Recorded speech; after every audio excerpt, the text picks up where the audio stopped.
Hermanos, vamos a la palabra del Señor. Dijimos que vamos a comenzar con, para mí, tal vez, la carta, no solamente para mí, sino también para muchos teólogos y personas que han estudiado la Biblia, se han dedicado a estudiar la Biblia, la carta más importante de todo el Nuevo Testamento, ¿sí? La carta a los Romanos.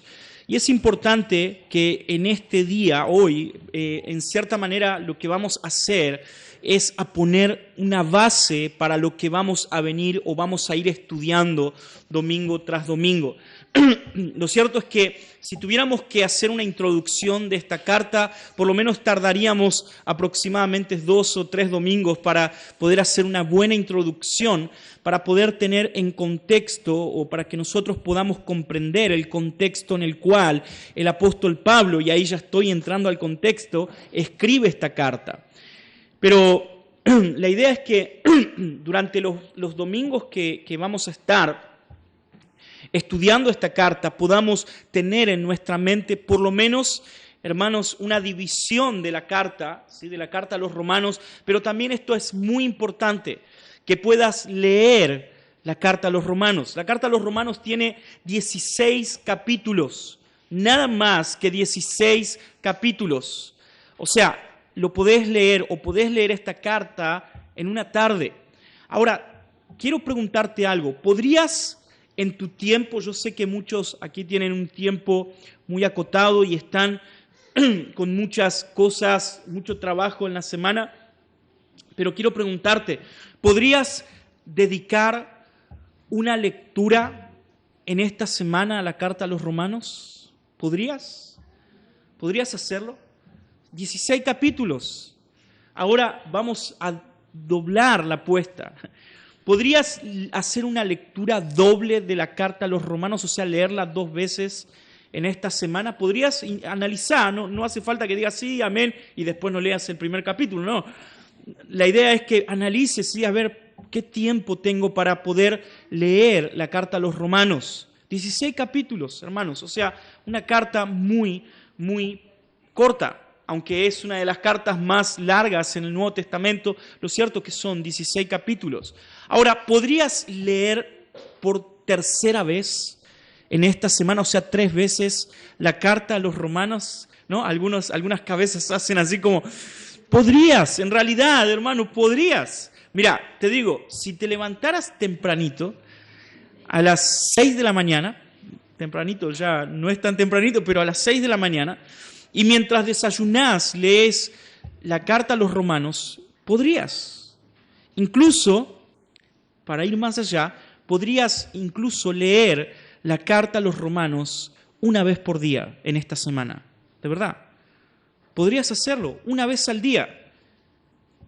Incluso podés dividir la carta a los Romanos en leer los primeros 6 capítulos a la mañana cuando te levantás a desayunar con tu esposo, tu esposa, con tus hijos y leer la carta a los Romanos los primeros 6 capítulos. Y a la tarde-noche, en vez de prender la tele y mirar Netflix o una serie o alguna película que dura aproximadamente, ¿cuánto dura una película promedio? 2 horas. en vez de dedicar 2 horas a una película que va a enriquecerte en nada, literalmente en nada, solamente va a entretenerte, en vez de hacer eso, podrías leer los próximos capítulos, 8 capítulos que quedarían, o sea, 8 y 8 y 16. Así que pensalo y es un desafío para que puedas en esta semana tomarlo. Pero hermanos, si lo leyeras una vez y no tenés la costumbre de leer, la lectura no es parte de tu día, y si lo hicieras una vez, te aseguro que sería de gran bendición para tu vida. Quiero, antes de comenzar a meternos en el primer capítulo y los primeros versículos, hacer una extensa introducción. No tan extensa, pero va a ser bastante extensa. Cuando nos acercamos a la carta a los Romanos, como dije, nos estamos acercando ni más ni menos que a doctrina. La carta a los Romanos es la base doctrinal de todo el Nuevo Testamento. Dentro de la carta a los Romanos encontramos todos los aspectos de la doctrina cristiana. No hay nada dentro de nuestra creencia, de nuestra fe, que no esté dentro de la carta a los Romanos. Entonces, hermano, mira cuán importante es que podamos comprender, estudiar, aprender sobre esta parte, sobre esta carta, perdón. Miren lo que decía Martín Lutero en cuanto a la carta a los Romanos. Para Lutero era la esencia del cristianismo, la carta a los Romanos. Fue por medio de la carta a los Romanos en las cuales Lutero dice que Dios abrió sus ojos espirituales hacia la doctrina de la salvación solo por fe, o la justificación por la fe. Lutero se encontró con la carta a los Romanos estudiando la Biblia y su vida fue transformada. Él relata en su encuentro con la carta a los Romanos que en el momento en el cual él llega a Romanos capítulo 1, versículo 16 y 17, mas el justo por la fe vivirá, un velo fue quitado de sus ojos y él entendió la justicia del Evangelio de Dios. Imagínate cuán importante es la carta a los Romanos para nosotros. Ahora, quiero que hagamos una pequeña división y que por lo menos intentes retener esta división en tu mente. Voy a ir bastante despacio para que puedas retenerlo en cierta manera, para cuando esta semana leas unas 6, 7 veces la carta a los Romanos, tengas en tu mente esta división. Cuando nos acercamos a la carta a los Romanos, nos encontramos, como con toda carta, con una introducción, en la cual en esa introducción encontramos una salutación o un saludo, en argentino diríamos un saludo, y una presentación del autor. Y esto es lo que vamos a ver en el día de hoy. Vamos a ver los primeros 7 versículos del capítulo 1. Luego encontramos en la misma introducción una expresión de gratitud y deseo del apóstol Pablo, y me estoy adelantando, quien escribe esta carta es el apóstol Pablo, por visitar a Roma. En tercer punto encontramos el propósito y el tema central de la carta, y esto lo encontramos, como dije recién, en el versículo 16 y 17. El tema central de la carta es ni más ni menos que la justicia de Dios revelada. Luego, en una segunda parte, luego de la introducción, ¿sí? Entonces, en la introducción tenemos una salutación, un saludo y una presentación del autor. Tenemos una expresión de gratitud y un deseo de parte del autor de visitar a estos romanos, o ahora vamos a explicar por qué llamamos romanos. Es un poco obvio, ¿no? Pero vamos a explicarlo. Y el propósito del por qué el autor está escribiendo esta carta. Porque él les quiere contar, le quiere dar la buena noticia de que Dios se revela o revela su justicia por medio del Evangelio. Por ende, vamos a encontrarnos con el Evangelio. En la segunda parte, el apóstol Pablo ahora empieza a desarrollar lo que significa de que Dios ha revelado su justicia en la Biblia, en el Evangelio. La condición humana es lo próximo que el apóstol Pablo nos va a hablar. Y no solamente la condición humana, porque si quedáramos solamente en la condición humana, habría una falta o habría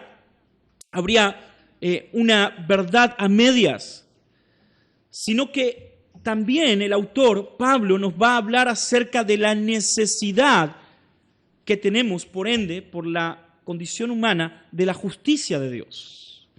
Esto lo encontramos en Romanos capítulo 1, del 18 al capítulo 3, al 20. Encontramos entonces la revelación de la ira de Dios, contra toda impiedad y injusticia. En Romanos capítulo 1 al 18 al 32, entonces encontramos cómo Dios revela su ira, o sea, nos muestra acerca de su ira en contra de toda nuestra rebelión, la impiedad y la injusticia. Y por segunda parte de este segundo punto, el apóstol nos habla acerca de que esta condición de injusticia e impiedad no es solamente de los gentiles, o sea, de nosotros. El apóstol Pablo lo que va a hacer en esta segunda parte de la carta a los romanos es mostrarnos que tanto los judíos como los gentiles están bajo la ira de Dios. ¿Por qué? Porque todos hemos pecado. Y esto relata el capítulo 2 del versículo 1 al capítulo 3, versículo 20.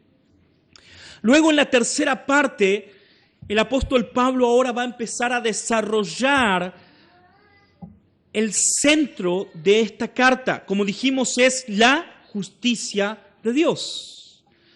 Y Pablo nos va a mostrar que esta justicia de Dios para con nosotros se da solamente por fe en nuestro Señor Jesucristo. Romanos capítulo 3, versículo 21 a Romanos capítulo 4, versículo 25, nos habla acerca de la justificación solo por fe. La justificación solo por fe. Vamos a ver que esta justificación se da en base a la redención en Cristo Jesús. Luego en una segunda parte vamos a ver ejemplos de la justificación por la fe. Y estos ejemplos particularmente son dos, de Abraham y de David. Romanos capítulo 4, versículo 1 al 25. Luego de entender la justificación por la fe, la idea de que ahora somos justificados por la fe en Cristo Jesús, el apóstol Pablo nos va a introducir en cuál es la condición de todos nosotros luego de ser justificados por la fe. Y el apóstol Pablo nos dice que ahora, cuarto punto, es la paz que tenemos con Dios, o sea, tenemos paz porque hemos sido justificados por medio de la fe. Ahora nosotros tenemos paz con Dios, pero también el apóstol Pablo nos va a relatar en cómo debe ser o cuál debe ser el reflejo de nuestra nueva vida en Cristo. Entonces, en 5 puntos, justificados por la fe y la paz con Dios, la obra de Adán y la obra de Cristo, la libertad del pecado y la vida en el Espíritu, la libertad de la ley y esclavos de la justicia. Recuerdan, el domingo pasado dije esta frase: no hay nadie libre, nadie en este mundo es libre. O sos esclavo del pecado y estás bajo el yugo del pecado, o sos esclavo de Cristo por amor. Por último, la vida en el Espíritu y la seguridad del amor de Dios. Y es un un pasaje tan hermoso que nos llena de seguridad. Romanos capítulo 8, versículo 1 al 39.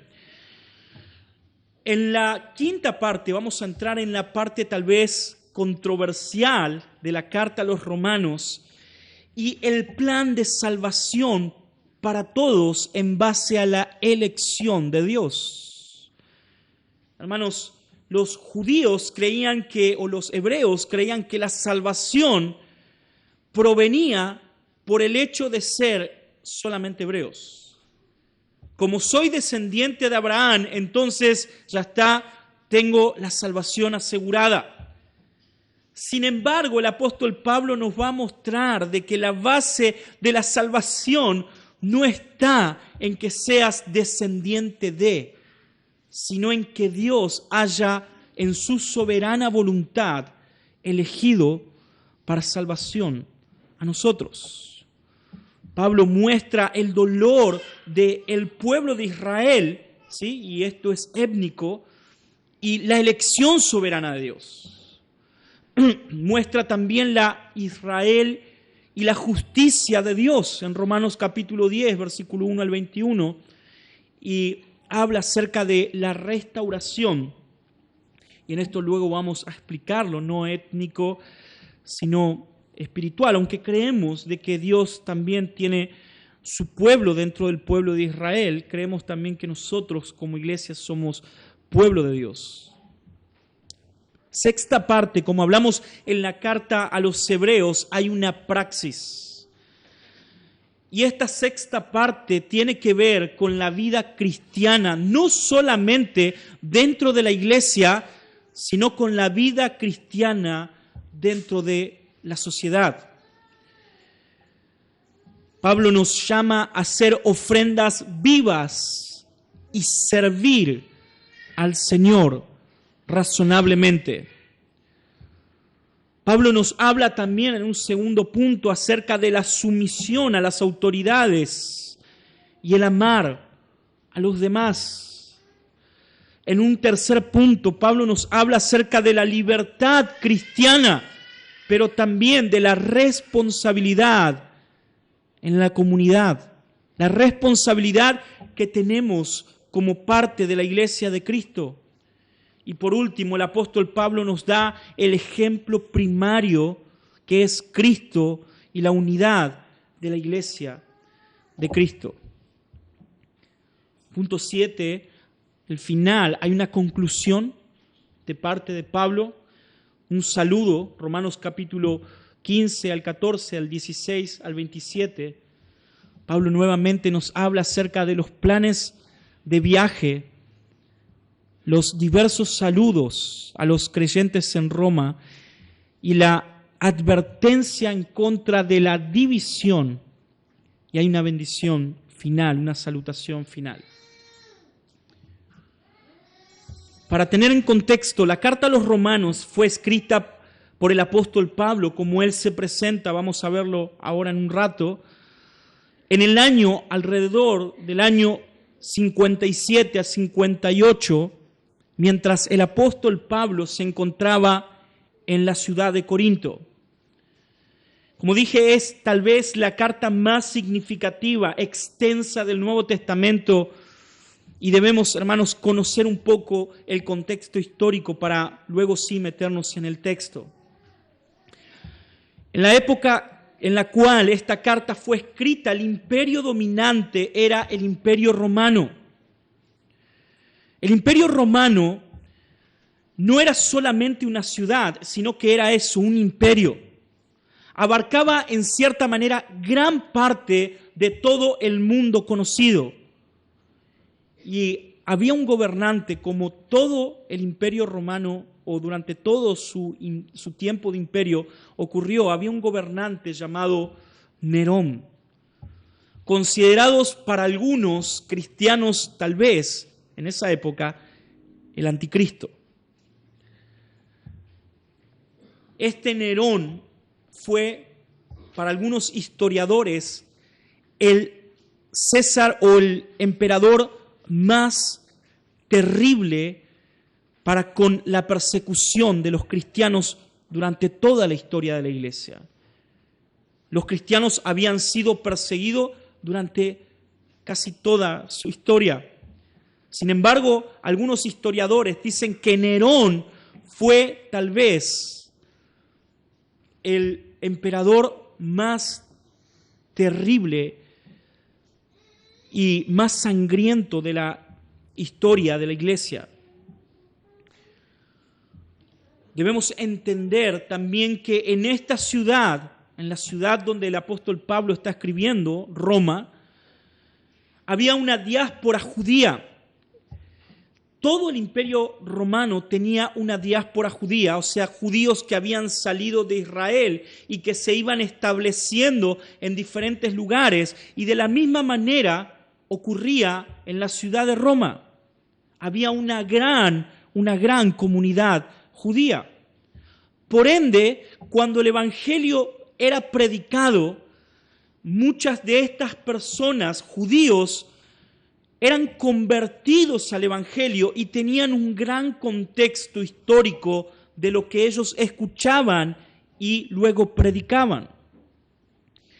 El cristianismo en Roma, la iglesia de Roma se formó principalmente por judíos que se habían, como dije, convertido al cristianismo, así como gentiles, o sea, personas no judías que también abrazaron el evangelio por el testimonio de estos judíos conversos al evangelio.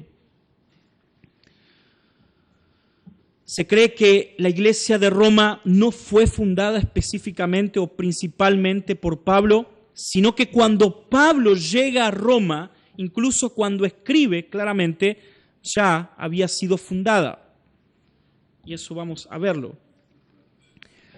Para entender un poco más de la carta a los romanos, también debemos entender la diversidad cultural en la cual nos encontramos con la audiencia. Hermanos, Roma era una gran ciudad.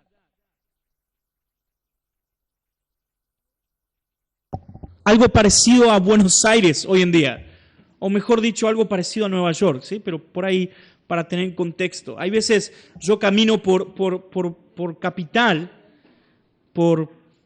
Federal, por Florida particularmente, y hay dos cosas que se escuchan muy comúnmente. Hay dos cosas. Uno es cambio, cambio, cambio, ¿sí?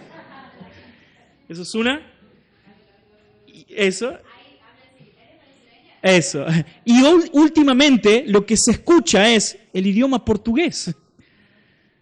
O hace algunos años atrás, o algunos meses atrás, la tonada venezolana, o colombiana, o de otros, Argentina, o Buenos Aires, es una ciudad de la misma manera que Roma, cosmopolita, o sea, donde tenemos de diferentes lugares o personas de diferentes lugares. Y esto, hermano, obviamente implica una mezcla de culturas.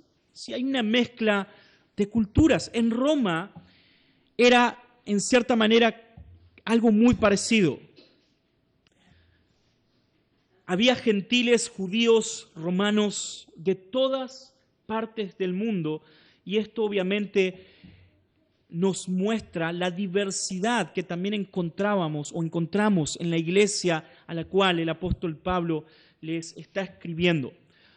Ahora, el Imperio Romano, debemos tener esto en cuenta, tiene una influencia extremadamente abarcativa de otro imperio. ¿Recuerdan cuál es? El griego, ¿sí? La helenización fue el gran conflicto para los romanos.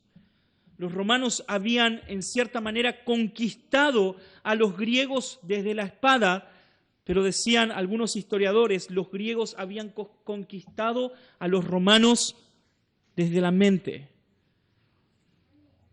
La influencia griega nos muestra la cultura que ejercía esta influencia en el mundo romano. No solamente la lengua, la filosofía, las costumbres.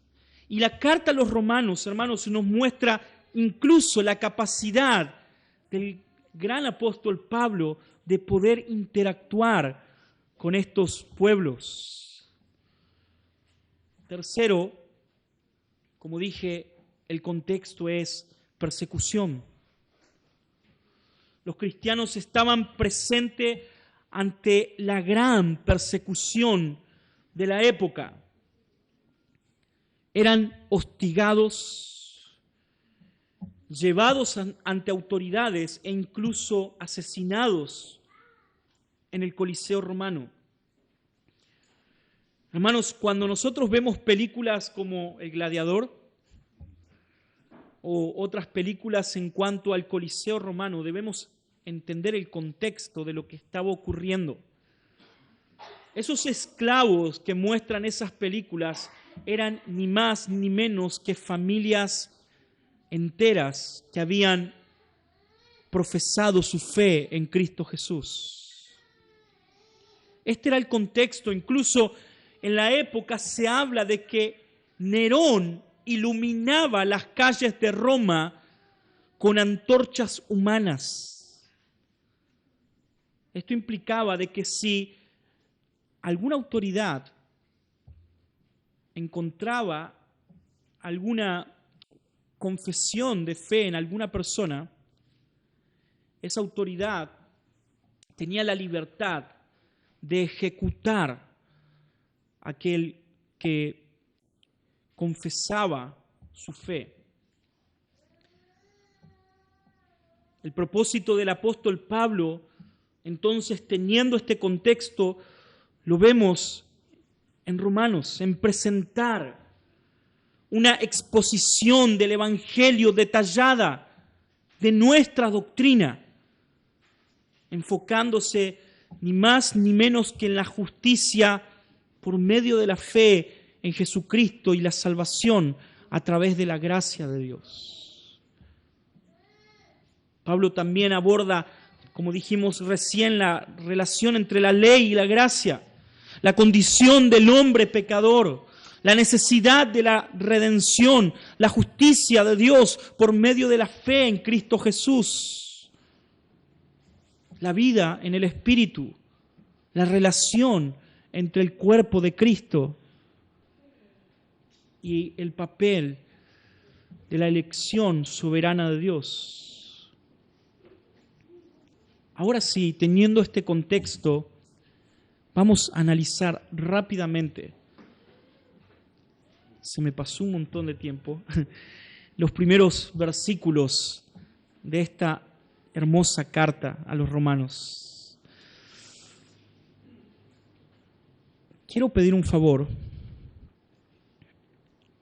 Mientras voy, esto va a ser difícil para quienes no están en el grupo, pero vayan mandándose, porque voy a pasar, o si no, demasiado tiempo en los versículos bíblicos. Pero mientras voy nombrando algunos textos bíblicos, para que no perdamos tiempo en buscarlo, alguien o varios, por favor, encárguense de buscar ese versículo bíblico y enviarlo al grupo de WhatsApp de la iglesia, y vamos a ver lamentablemente muy rápidamente estos versículos bíblicos. Pero comienza esta carta con una presentación. Pablo, siervo de Cristo Jesús, llamado a ser apóstol, apartado para el Evangelio de Dios. Y acá el centro de nuestro texto de hoy. Pablo, siervo de Cristo Jesús, llamado a ser apóstol, apartado, ¿y el por qué? Para el Evangelio de Dios. Y hay una explicación de cuál es este Evangelio de Dios. El que ya había sido prometido por medio de sus profetas en las Sagradas Escrituras. Primer punto. Es el mensaje acerca de su Hijo, que nació de la descendencia de David, según la carne. Segundo punto.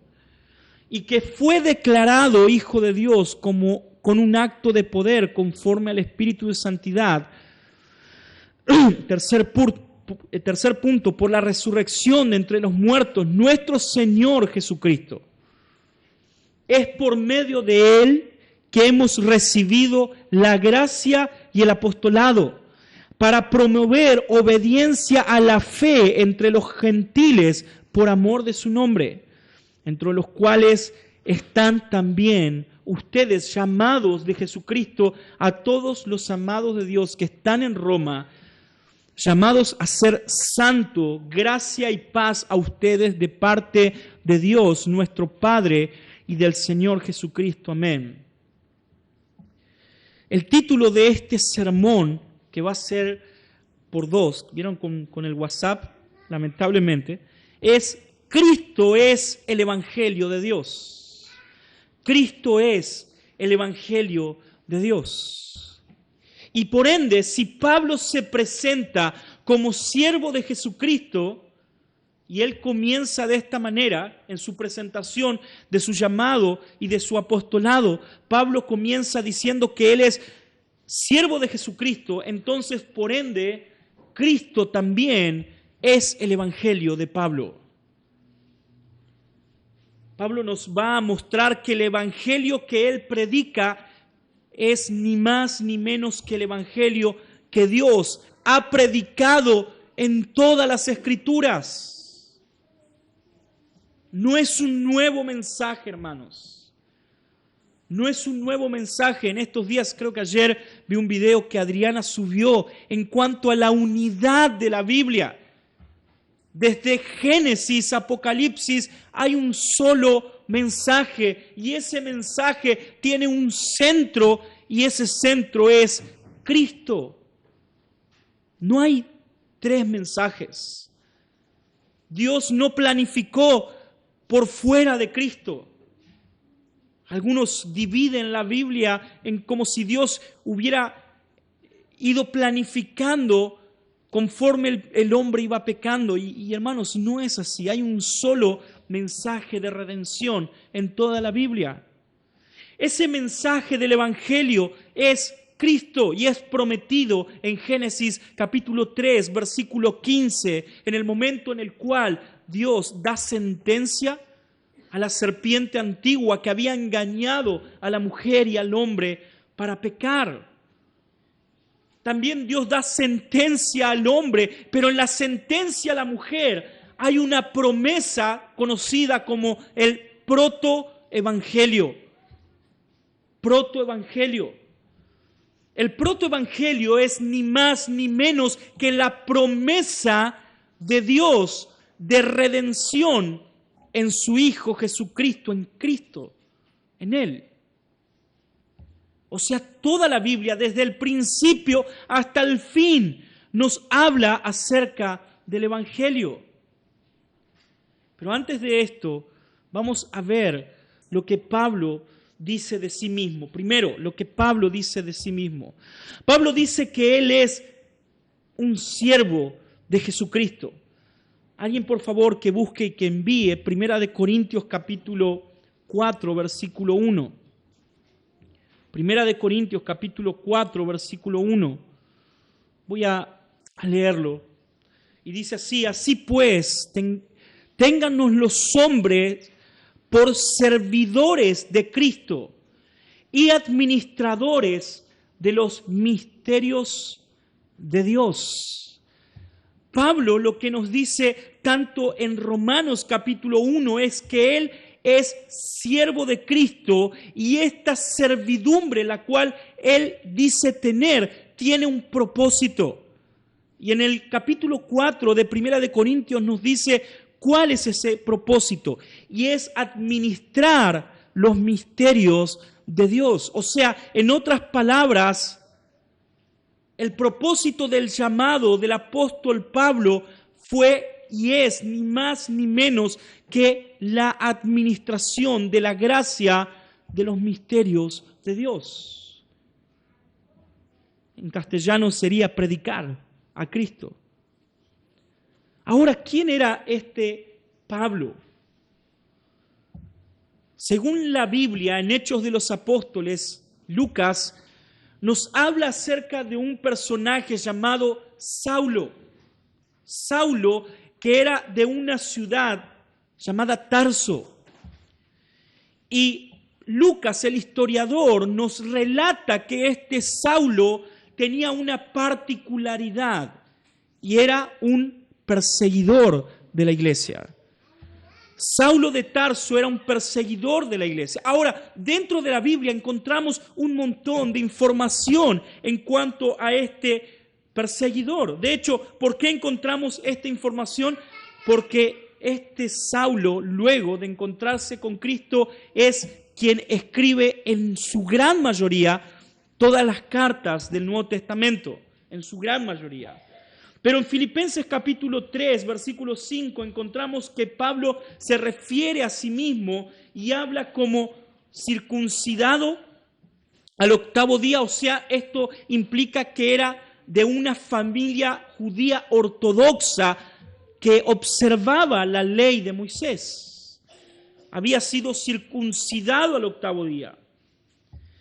Pablo también nos dice que él era del linaje de Israel, o sea, que era un israelita. Y por tercero, el apóstol Pablo nos dice que era de la tribu de Benjamín.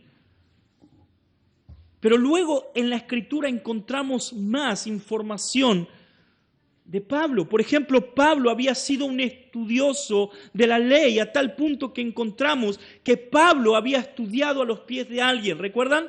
¿Quién era? Gamaliel. Ahora, ¿saben quién era este Gamaliel?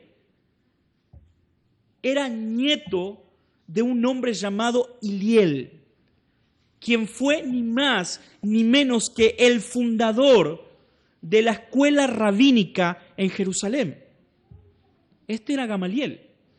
Y Pablo no es que se sentaba a los pies, y no está diciendo eso, que estudiaba a los pies de Gamaliel, no. Lo que está diciendo es que Pablo era un alumno cercano a Gamaliel y que había estudiado la ley de Moisés a los pies de Gamaliel. Había sido un hombre dedicado desde el principio a estudiar la ley de Moisés. Entonces, cuando el evangelio se empieza a propagar, nos encontramos con este tal Saulo. Este Saulo en el capítulo 9 nos dice Lucas que respiraba todavía amenazas y muerte contra los discípulos del Señor. Este era era Saulo. Él respiraba amenazas. Esto, en otras palabras, lo que decía es que el loco tenía una bronca, un odio para con los cristianos terrible. A tal punto, hermanos, que él fue quien dio el ok para matar a Esteban. Hay un meme que siempre está dando vueltas por ahí, Esteban conduciendo su auto para el cielo y lo ve venir a Pablo y queda como, ¿no? Pablo había dado el ok dio el sí como autoridad para que maten a Esteban. Este era Pablo, era Saulo, un hombre que odiaba la fe de Cristo, que respiraba amenazas y que incluso mataba a los discípulos del Señor. Miren lo que hace, capítulo 9 de Hechos. Pablo va al sumo sacerdote y le pide cartas para las sinagogas de Damasco. O sea, él va a buscar autorización para viajar a Damasco y en Damasco continuar con su persecución para dar muerte a los discípulos de Cristo. Miren cómo lo relata Lucas, para que si encontraba alguno que perteneciera al camino, y así se conocía la fe cristiana en ese tiempo, los del camino, tanto hombres como mujeres, o sea, no había piedad, los pudiera llevar atados a Jerusalén para ser enjuiciados y asesinados. Pero miren lo que ocurre con este hombre que respiraba amenazas y muerte para la iglesia de Cristo. Versículo 3, y mientras viajaba, al acercarse a Damasco, de repente resplandeció a su alrededor una luz del cielo. Al caer a tierra, oyó una voz que decía: Saulo, Saulo, ¿por qué me persigues? ¡Wow! Miren qué tremendo. Este perseguidor de Cristo ahora yendo a encontrarse con los seguidores de Cristo para darle muerte, se encuentra ni más ni menos que con Cristo. Cristo le dice: Saulo, Saulo, ¿por qué me persigues? Miren la respuesta de Saulo. ¿Quién eres? Señor, preguntó Saulo, y la respuesta del Señor. El Señor respondió: yo soy Jesús a quien tú persigues. Levántate. Miren, hermanos, qué increíble. Quien perseguía a la iglesia ahora es siervo de Cristo. Escucha la voz de su amo. Y miren esto: levántate, entra a la ciudad y se te dirá lo que debes hacer. ¿Ven cómo el Señor no le dice: Pablo o Saulo, si tú quieres, si tienes un tiempito, si por ahí en tu corazón decidís elegirme por alguna de esas casualidades, mira, Pablo, yo te convengo. Si querés elegirme, Pablo o Saulo, ahora, solo si querés, levántate y entra a las... No, hermanos, es un mandato. Hace algunas semanas estuve en un pequeño debate donde alguien me decía: pero ¿cómo no podemos resistir la gracia? Y yo recordaba este texto y decía: wow, si la gracia se pudiera resistir, Pablo hubiera sido el primero en resistirse ante la gracia. La gracia no se resiste. Ante la gracia, hermanos, lo único que hacemos es agachar la cabeza y decir: sí, amén. Levántate y entra a la ciudad y se te dirá lo que debes hacer. Este es el momento del llamado del apóstol Pablo. Pablo se presenta como siervo de Cristo que había sido llamado de parte de Dios. O sea, en el momento en el cual él se encuentra con Cristo, él se transforma ahora en un servidor de Cristo, quien obedece a su amo. Hermanos, Pablo obedecía al Señor. Si el Señor le decía que debía pasar o debía ir a Tesalónica, Pablo decía: ese es mi lugar, allá voy. Si el Señor le decía que debía pasar a Macedonia, a pesar de que había un gran peligro, Pablo, incluso estando al borde de la muerte, se levantaba y decía: Macedonia es mi lugar. Pablo obedecía al Señor porque él sabía quién era su amo. Tremendo, ¿verdad? ¿Sabes quién es tu Señor? Cristo es tu Señor. Es. Y cuando Él te habla y te dice: hace algo, ¿lo haces? Ay, Señor, pero es tan complicado. Mirá, complicado estaba Pablo. Pablo nos dice que él fue llamado como siervo y fue apartado para algo. El propósito de que Dios apartara a Pablo era ni más ni menos que este. Y miren desde qué momento Dios apartó a Pablo. ¿Dios apartó a Pablo en camino a Damasco? No.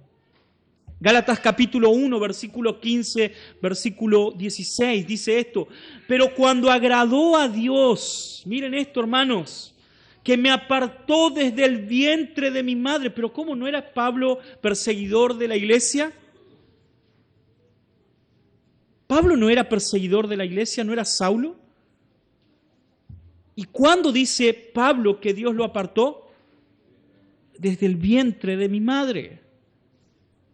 Y me llamó por su gracia revelar a su Hijo en mí para que yo, miren esto, le predicase entre los gentiles no consulté enseguida con carne y sangre. En otras palabras, Dios los llamó a predicar el Evangelio de Cristo y Pablo no le preguntó a nadie. Él sabía que debía obedecer a su amo, a su Señor. Pablo entendió el llamado de Dios para su vida y él no puso excusas, hermano. Él fue. Ahora, Pablo entendía a qué había sido llamado. Pero a partir del versículo 2 al versículo 4, Pablo nos va a mostrar la base de su llamado. Va más allá del por qué, hermanos. Va más allá del por qué. Si tu motivación de venir a servir a Dios es simplemente por el hecho de servir, no es correcta. Tu motivación y mi motivación es incorrecta. Si solamente el hecho de servir al Evangelio de Cristo o a nuestro Señor es el servir por servir, entonces la motivación es incorrecta. Solamente alguien debe motivarnos a servir a Dios. Solamente algo debe motivarnos a servir a Dios. Solamente un mensaje debe motivarnos a servir a Dios. ¿Saben, hermanos, por qué hoy no hay jóvenes o hombres y mujeres saliendo a las misiones, corriendo a dar su vida por el Evangelio? ¿Y por qué sí ocurría en el primer siglo de la iglesia? Solamente no está ocurriendo eso porque hay hombres y mujeres que no están mirando el Evangelio. No les interesa mirar el Evangelio. Solamente nos importa pertenecer a una comunidad, servirnos entre nosotros. El impulso para salir a las misiones, el impulso para predicar, incluso cuando tu vida está en riesgo, es ni más ni menos que el Evangelio. Y estamos con tantas cosas en nuestras cabezas y con tan poco Evangelio en nuestras cabezas. Ahora este Evangelio, como dije al principio, no es un mensaje nuevo. Este Evangelio, hermanos, había sido prometido, dice el apóstol Pablo, por las Escrituras. Que él ya había prometido por medio de sus profetas en las Sagradas Escrituras. No voy a leer cada uno de ellos, pero por ejemplo lo encontramos en Isaías capítulo 9, versículo 6. En Miqueas capítulo 5, versículo 2 encontramos diversas profecías de el Cristo que había de venir. Zacarías capítulo 9, versículo 9. Otros textos tan extraordinarios como Isaías capítulo 53. ¿Quién ha creído a nuestro anuncio? ¿Y sobre quién se ha manifestado el brazo de Jehová? Subirá cual renuevo delante de él y con raíz de tierra seca. No hay parecer en él, ni hermosura. Le veremos más sin atractivo para los que le deseamos. Despreciado y desechado entre los hombres, varón de dolor, experimentó el quebranto.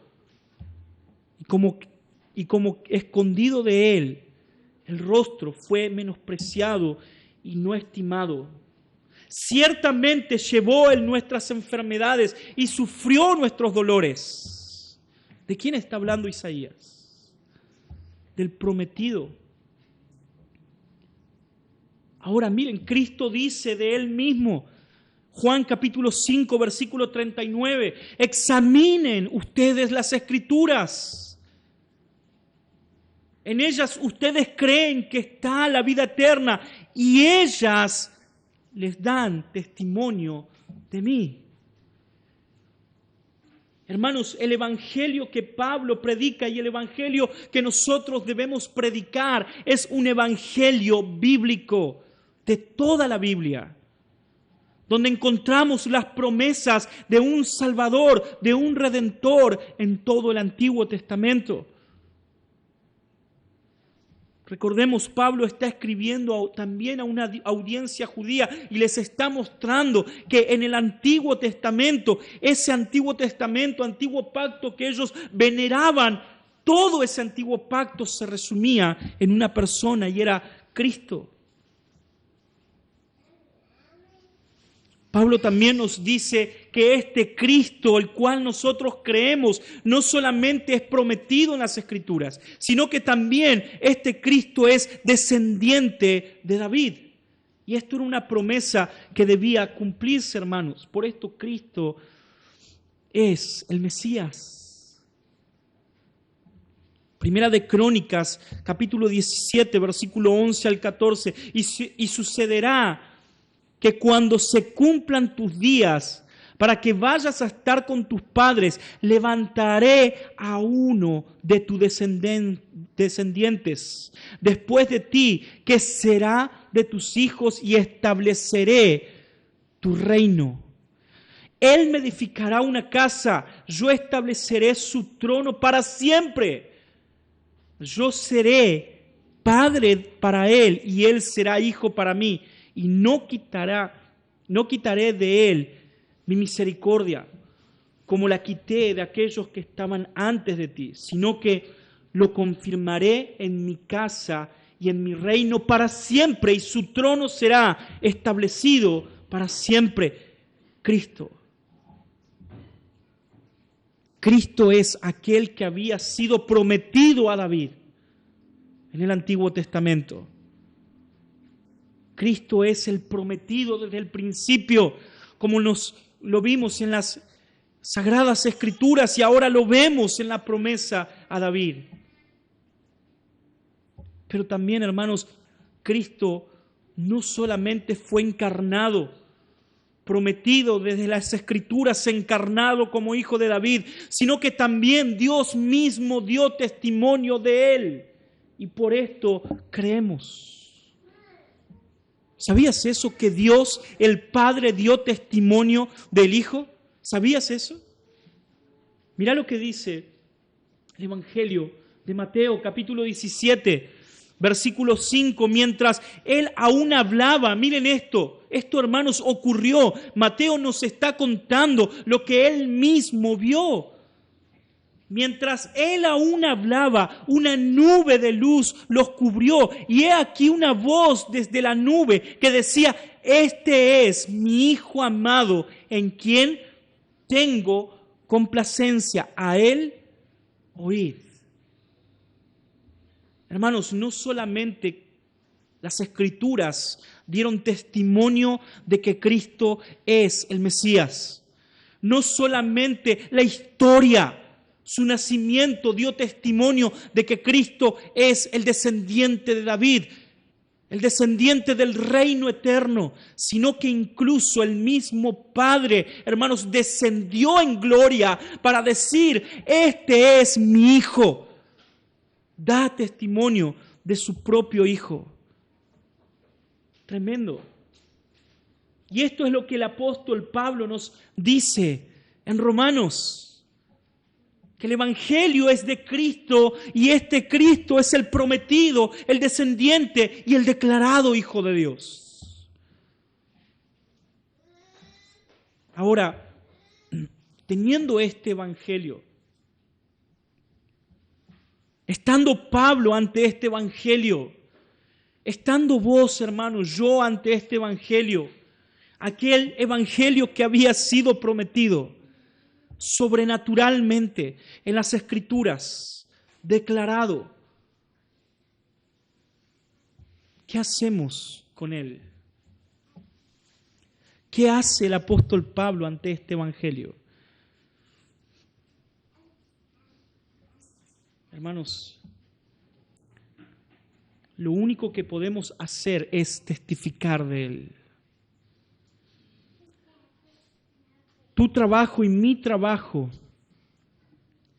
tu mandato para con Dios y mi mandato es dar testimonio del Evangelio. Miren lo que dice Pablo en 2 de Timoteo capítulo 1, versículo 8 al 11. Por tanto, no te avergüences de dar testimonio de nuestro Señor, ni de mí, preso suyo, sino participa de las aflicciones por el Evangelio según el poder de Dios. Y esto vamos a ver la próxima semana. El Evangelio del poder de Dios ahora, hermanos, debe impulsarnos a dar testimonio incluso cuando tu vida y mi vida esté en riesgo. Cuando los primeros cristianos se enfrentaban ante las autoridades, esto era lo que les daba el impulso para no negar su fe, incluso cuando sus hijos eran asesinados.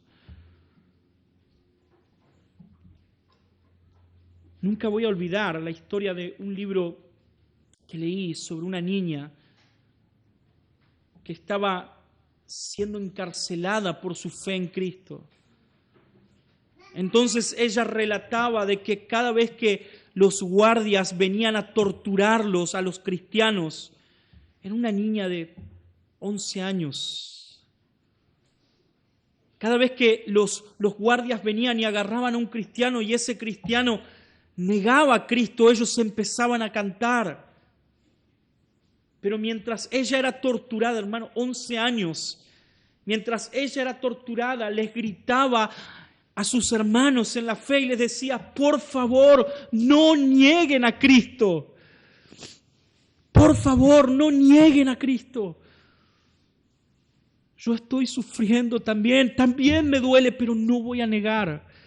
No voy a negar a mi Señor. No me pidan que niegue a mi Señor. 11 años.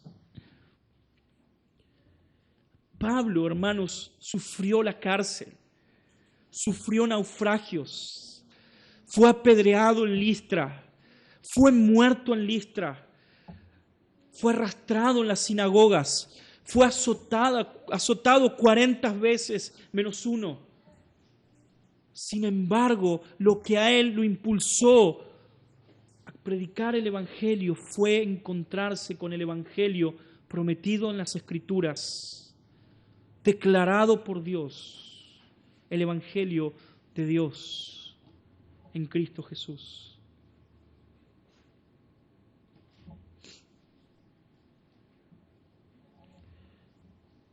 Debemos dar testimonio del Evangelio. Para terminar, algunas aplicaciones prácticas, rápidas, para que puedas en esta semana meditar en esto. Primero, punto 1, hermanos, debemos vivir centrados en el Evangelio. Debemos vivir centrados en el Evangelio. Debemos observar la palabra de Dios para encontrarnos con el Evangelio de la justicia de Dios por medio de la fe en Cristo, para mantenernos firmes en nuestra fe y confiar en la obra redentora de Cristo. Debemos recordar, hermanos, que nuestra salvación no depende de nuestros méritos o esfuerzos, sino de la gracia de Dios manifestada en Cristo Jesús. Segundo punto, y hermanos, esto no es un punto pentecostal ni nada por el estilo, pero de verdad debemos tenerlo en cuenta. Debemos comprender nuestra verdadera identidad en Cristo. ¿Cuál es nuestra identidad en Cristo? Bueno, yo soy vencedor en Cristo. Mi identidad es que yo voy a ser rico en Cristo. Todo lo puedo en Cristo que me fortalece. Mirá a Pablo, porque su identidad era ni más ni menos que siervo. Siervo. Dulos, esclavo. Pablo había y entendió su llamado a servir a Dios. En el momento en el cual Pablo se encuentra con Cristo camino a Damasco, a partir de ese momento nunca más él decidió sobre su futuro. Nunca más. Su futuro estuvo trazado por Dios. ¿Saben cuál fue el futuro de Pablo?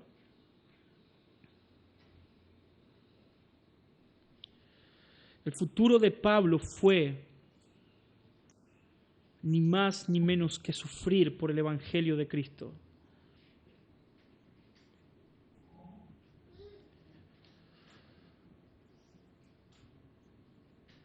Nuestra identidad es ni más ni menos que ser siervos y llamados a servir a nuestro Dios.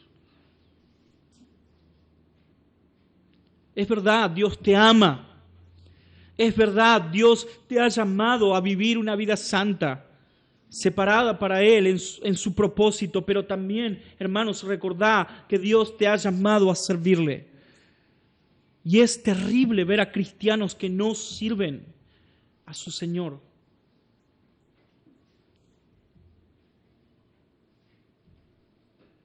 Debemos, tercero, asumir nuestro llamado y el propósito de Dios para con nuestra vida.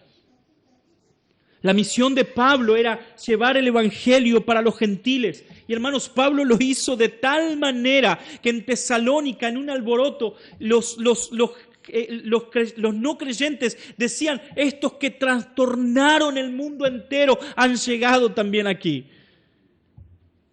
Pablo literalmente los volvió locos con el Evangelio. Los trastornó con el Evangelio. ¡Wow! Y nosotros, bueno, si me sobra un par de horitas, voy a pintar a la iglesia. Si me sobra. Hermanos, debemos tomar la misión que el Señor tiene para con nosotros, servirle, llevar el Evangelio a los que no le conocen. Y hermanos, esto no es solo para Pablo. Todos los creyentes, todos los que han sido salvados y se encontraron con Cristo Jesús camino a Damasco, son llamados con un propósito en su vida. Todos. No son algunos, es todos. Debemos estar dispuestos, hermanos, a compartir y llevar el mensaje de salvación. Rápidamente, anteúltimo, agradecer y adorar a Dios por la gracia del Evangelio.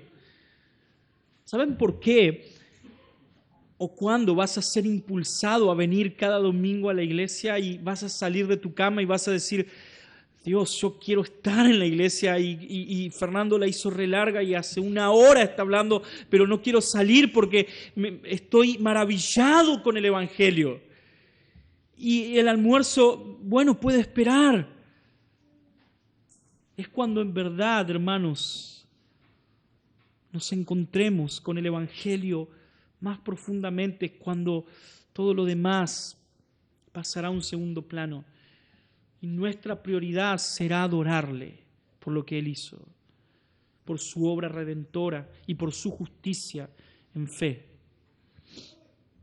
Por último, el Evangelio debe impulsarnos a proclamar la esperanza que hay en nosotros.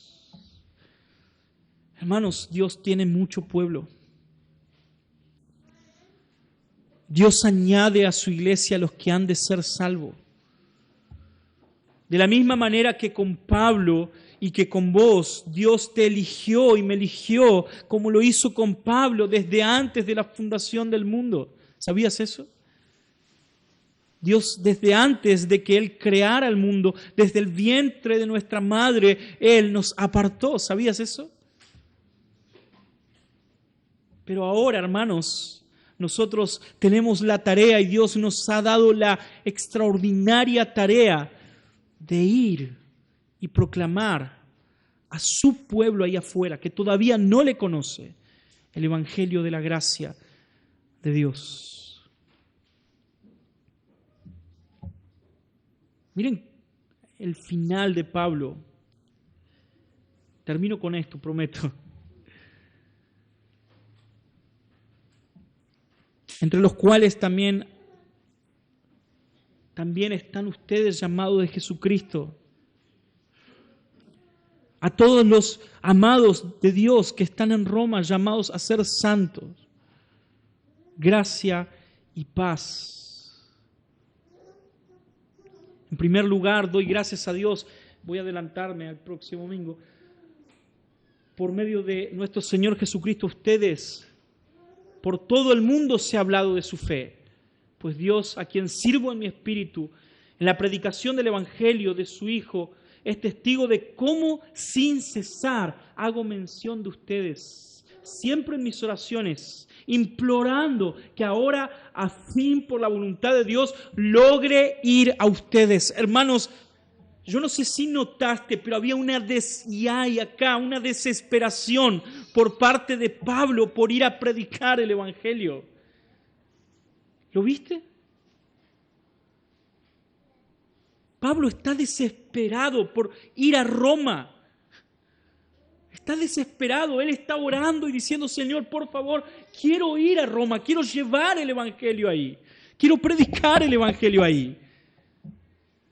O sea, su prioridad, hermanos, es el Evangelio. No hay otra prioridad o no debe haber otra prioridad en nuestra vida que no sea predicar el Evangelio. Hermanos, cuando nosotros entendamos esto, cuando seamos maravillados por el Evangelio, entonces vamos a tener que tirar este lugar abajo y miles de personas van a venir. Ahora no estamos interesados solamente en personas, queremos personas que sean salvas por el Evangelio de Cristo. Si nosotros cumpliéramos nuestro llamado de ser siervos de Cristo, hermanos, este lugar sería tan pequeño para todo el pueblo de Dios. Ellos no vienen porque nosotros no vamos. Prediquemos el Evangelio. Traigamos al pueblo de Dios que Él eligió desde antes de la fundación del mundo a los pies de su Señor, para que sean siervos de Cristo como lo sos vos y como lo soy yo, y sirvamos juntos a nuestro Señor. Amén. ¿Oramos?